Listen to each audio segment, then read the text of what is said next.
Olá, boa tarde. Estamos de volta à nossa aula de número 8.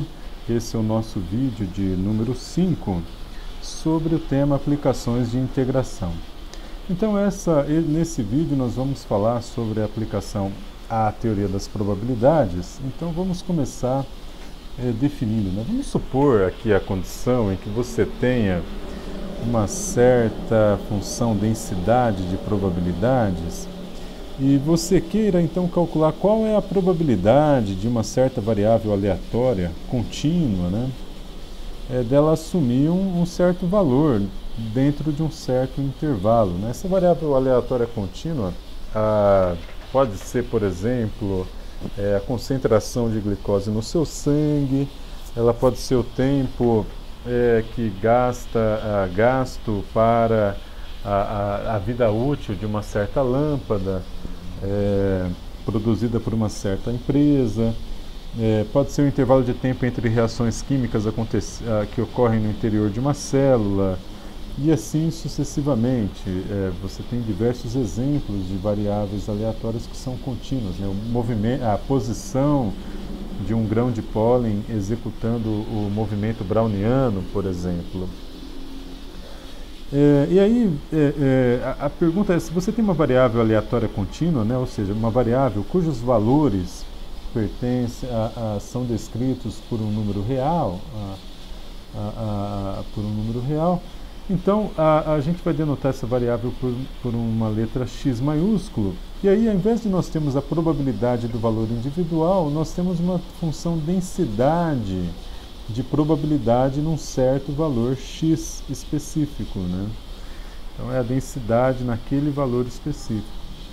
E aí a pergunta que a gente quer aprender, então, dado que você tem uma função densidade, qual é a probabilidade da sua variável pertencer a um certo intervalo AB?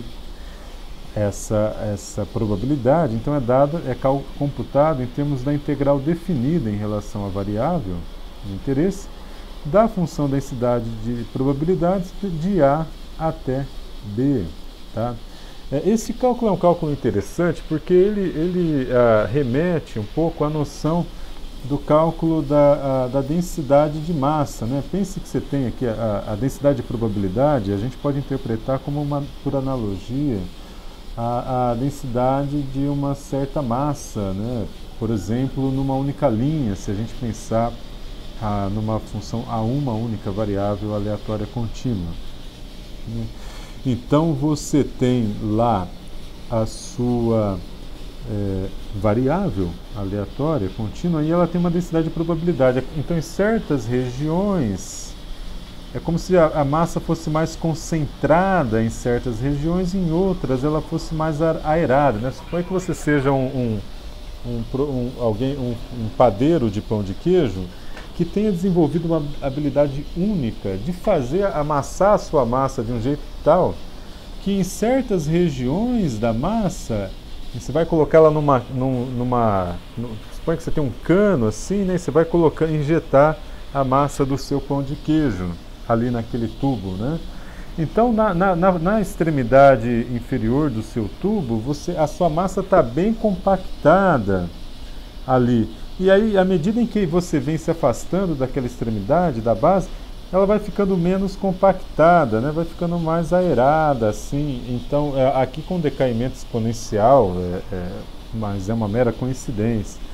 Então, isso aqui mas seria esse caso, né? A função densidade de probabilidades, então, equivale a você ter, então, a massa do seu pão de queijo num tubo, mas essa massa não é uniforme, ela não foi bem batida, ou ela foi batida de um jeito tal que tem áreas em que ela é mais densa e tem áreas em que ela é menos densa, mais aerada. Tá? Veja que se você fizer a integral, né, do intervalo de A a B, se você tomar A a B aqui como sendo o conjunto de todos os reais, né, então de menos infinito a mais infinito, a integral imprópria de f de x dx, então a probabilidade total é 1. Né? Então essa integral aqui tem que dar 1. Tá? Então, se você tem uma função densidade de probabilidade cuja integral em todo o intervalo de validade seja diferente de 1, então você precisa lançar mão de um procedimento chamado normalização. em que você faz multiplica a função por uma constante, ou divide ela por uma constante, tal que a integral fique então igual à unidade. Tá? Então esse truque é muito importante e muito útil para quando você pretende então calcular a função densidade de probabilidade, e calcular a constante de normalização muitas vezes é difícil, é um procedimento difícil. Então quando você tem uma função densidade já definida, assim você está num cenário muito mais agradável. Tá? Bom, vamos fazer um exemplo sobre esse tema. Vamos considerar a situação em que você está fazendo um telefonema para uma certa empresa e aí você tem a probabilidade de você ser atendido após um certo intervalo de tempo t. Né? Você quer saber qual a probabilidade de ser atendido por essa empresa entre 1 e 2 minutos, ou em até 2 minutos, ou esperar de 3 a 5 minutos e assim sucessivamente. Né? Em geral, você pode modelar esse tempo de espera até ser atendido ao telefone, quando a empresa funciona bem, como uma curva exponencial, ou seja, a probabilidade de esperar pouco é mais alta e vai decaindo exponencialmente à medida em que o tempo aumenta. Claro que aqui, né, começa no zero, né, então você fez o telefonema, começou a tocar, você liga o cronômetro e vai aguardando e vai vendo a probabilidade de esperar até tal minutos, segundos, horas, talvez para certas empresas sejam horas, né? Mas paciência. E aí vamos em frente então. Aí a probabilidade, se você tiver uma função densidade de probabilidade do tipo exponencial, então você vai saber a probabilidade de você aguardar até 2 unidades de tempo é dada pela integral de 0 a 2 da função densidade de probabilidade dt.